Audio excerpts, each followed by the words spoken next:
Hey YouTube, Joe here, and it recently came to my attention that when I did the Slysz Bowie knife clone quick preview unboxing back in December, I never did a follow-up on that one. So I thought, what the heck? I was looking at it tonight, so let's do a follow-up. So let's take it out. I checked that video and I saw that I only dedicated like 4 minutes to it. No cut test, no nothing, you know. So this deserves a little bit more time dedicated to it. So let's move that to the side. We'll do a bunch of stuff. We'll pair it up against some knives, a cut test, measure it up, all that good stuff. Talk about it a little bit. I wasn't going to do any stats in this video, but I figured, what the heck. I was just going to direct you to the other video, but I jotted a couple of notes down. Now, I'll tell you up front, I'm not going to go really comparing too much how this compares to the other Slysz Bowie, because I mean the real one, because I don't have the other one, and to be honest, I didn't watch really that many videos on the real one. Though I will say this, I'll throw this out there: if somebody watching wants to be kind enough to loan me the real Slysz Bowie, which, you know, that's being very unusually kind. But we can work something out where you send it to me, I'll do a comparison video, and then I'll guarantee to send it back to you in the same condition that you sent it to me. But barring that, I'm just going to review this knife as it is as a knife. So let's go over some stats. The little bit I have down, again, because it's a clone, take it with a grain of salt. The blade is a D2 steel blade. The scales are titanium. The washer is a copper washer. It's a 4.2 ounce knife. The blade is 3.43 inches. It's a frame lock. I got the wire clip, which is a tip up carry, right side only. Now, we'll go over some stuff. Like I said, I'll tell you what I like about it, what I don't like about it. Now, I know I've cut with this before, but I got this back in December. And I think I cut with a little bit then. I tell you the truth, I don't remember how it cut like. So we're gonna get that out of the way right off the bat before we even measure it up. So let's do that. I haven't mentioned in a while that I'm famous for my cut tests of screwing up on camera, even if the knife could be sharp. But lately, I think I've been stepping up to the plate a little bit with my cut test. So let's hopefully this one's just as good. All right, let's see how it goes. Remember, when you're doing cut tests and it's on camera, you're trying to look through the camera, you're trying to make sure you cut with the thing at the same time, making sure everything is perfect. So as you can see, extremely sharp. I'm very happy.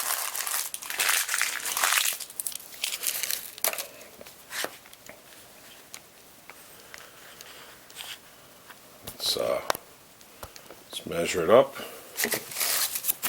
The old dollar. Everybody knows the dollar. Even foreign countries know the dollar. So that's something that everybody can associate with. So there you have it, the dollar. Oh, it sounded like I was signing off there. Let's bust out the ruler.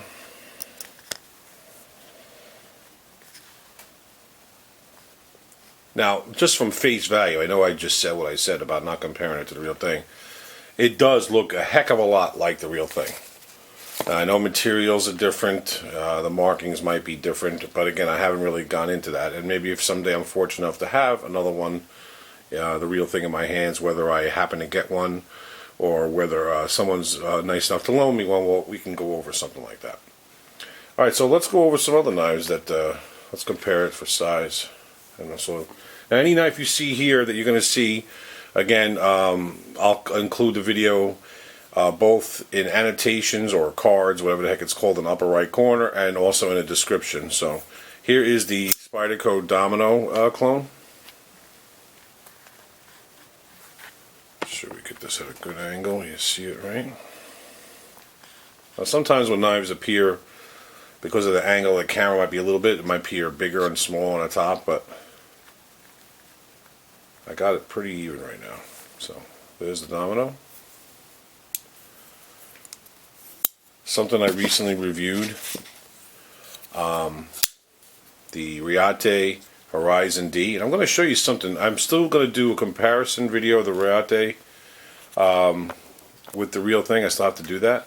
But one little thing concerns me. Now, to make this video, to make this knife extra nice for this video,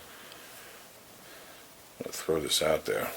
I was complaining when I did the review of this one that couldn't get the dirt off. So, and I mentioned ballistol in the video, and I sprayed ballistol on here. Now, any other time I use ballistol, it's always hits the ball out of the ballpark.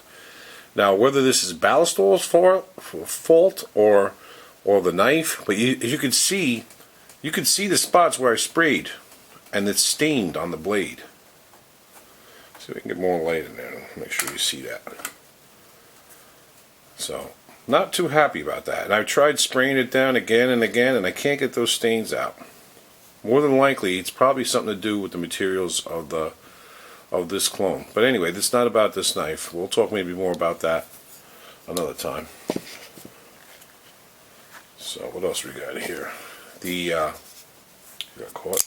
The ZT 0770 Elmax clone. I think in another video recently I referred to this by accident as a carbon fiber. I had corrected it, but it's in the description. But here it is against that.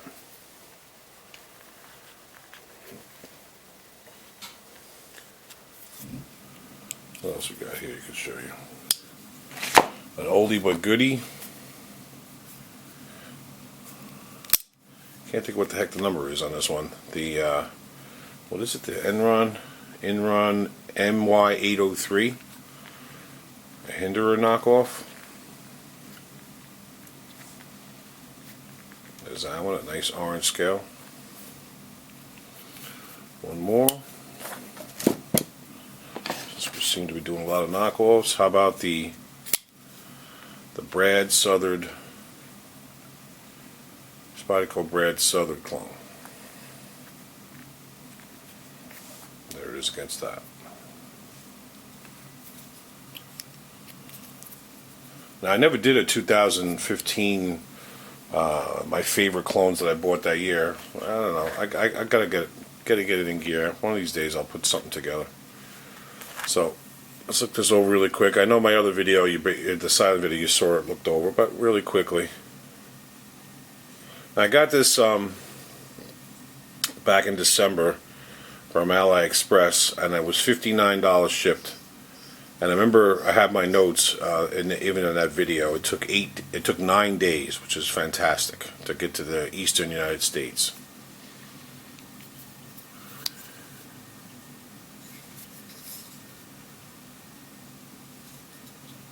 Now recently, there's a lot of changes going on at AliExpress, and a lot of stores are defecting to DHgate. If they weren't on DHgate before, they're on there now. So maybe that's a lot of knife companies cracking down. I don't know. I don't know the full story behind that. So let's go over what I like about it and what I don't like about it. There's not too much I dislike about it. It opens very nicely, right?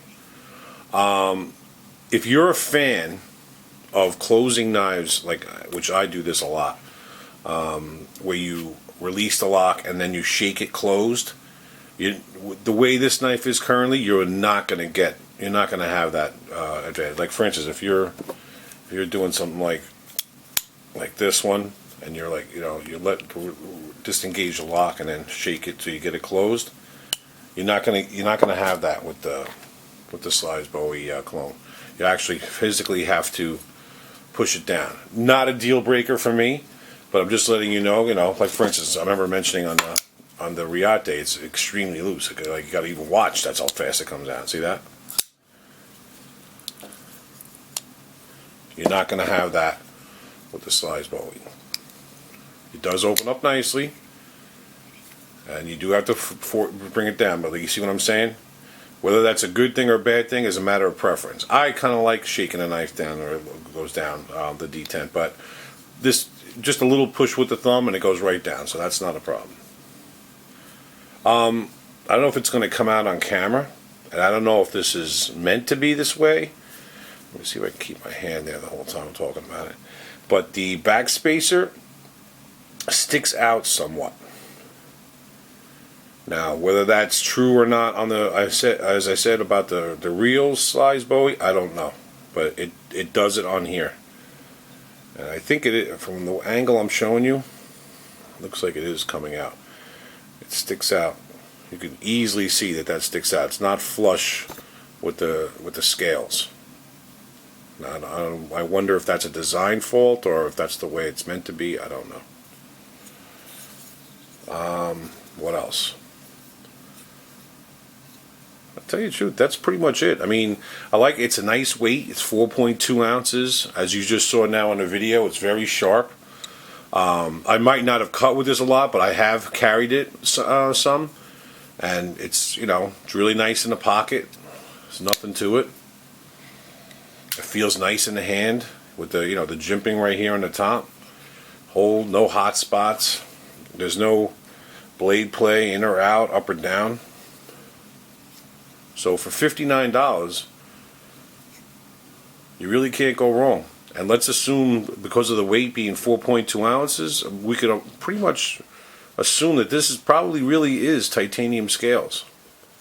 I'm not going to say it definitely is, but it could strongly conceivably be. It's a nice, oh, you didn't see I think I showed it in the other video.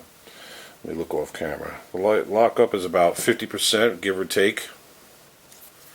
And remember the centering being pretty dead on.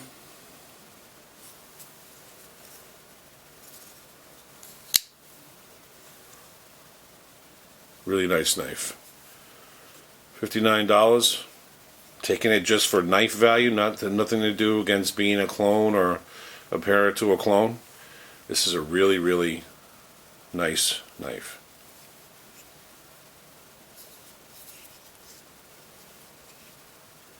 Tell you the truth, even though I really like the Techno clone, I think I like this even a little bit more. Because the Techno is, sometimes it's going to be a little bit more restricted of use because of the size of the blade being so small. But with this one, there's nothing restricted. You could use this for pretty much anything. So, well, the other video was like 4 minutes long. This one I think I'm starting to encroach upon 13, so I wanted to make sure we covered all the aspects of this.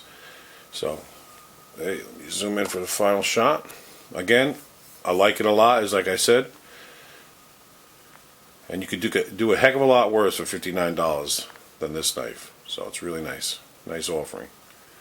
So there you have it. The Spyderco, hopefully I'm saying this gentleman's name right. Slysz Bowie or Slysz Bowie folder. For, I think at the time it was from AliExpress for $59. Thanks a lot for watching. Take care. And I hope you enjoyed the video.